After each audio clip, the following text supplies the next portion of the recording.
વાગરાના અલાદર ગામ પાસે ડમ્પરની ટક્કર મારી મોત નિપજાવવાના ગુનામાં 13 વર્ષથી ફરાર આરોપીને વાગરા પોલીસે મુંબઈથી ઝડપી પાડ્યો છે.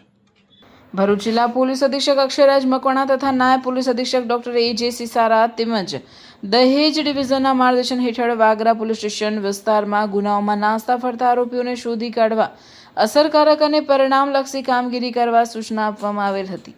જે અન્વયે વાગરા પોલીસ સ્ટેશનના પોલીસ ઇન્સ્પેક્ટર S.N. ગોહિલ દ્વારા એક વિશેષ ટીમ બનાવવામાં આવી હતી.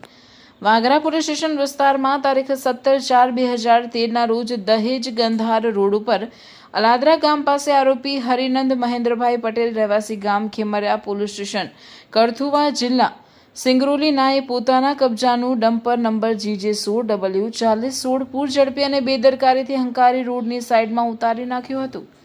આ અકસ્માતમાં મરણ જનાર કિશનભાઈ રાયમલભાઈ પઢિયાર ઉંમર વર્ષ 20 રહેવાસી અલાદર તાલુકો વાગરાને ગંભીર ઇજાઓ પહોંચાડી સ્થળ ઉપર જ મોત નિપજાવી આરોપી ઘટના સ્થળેથી નાસી છૂટ્યો હતો અને છેલ્લા 13 વર્ષથી કાયદાની પકડથી દૂર નાસ્તો ફરતો હતો. દરમિયાન વાગરા પોલીસ ટીમને હ્યુમન સોર્સ અને ટેકનિકલ સર્વેલન્સ આધારે બાતમી મળેલ કે સદરહુ આરોપી હરિનંદ મહેન્દ્રકુમાર પટેલ હાલ રહેવાસી નાગપુર ભંડારા રોડ જિલ્લો નાગપુર તથા મૂળ રહેવાસી ગામ ખમહરિયા ખુર્દ પોસ્ટ કથુઆ તથા ચિત્રંગી મુંબઈ ખાતે હોવાની માહિતી મળતા એક ટીમ નાસી ખાતે મોકલવામાં આવી હતી, જ્યાંથી આરોપીને ઝડપી પાડી વાગરા પોલીસ સ્ટેશન લાવી આગળની કાયદેસરની કાર્યવાહી હાથ ધરવામાં આવી હતી.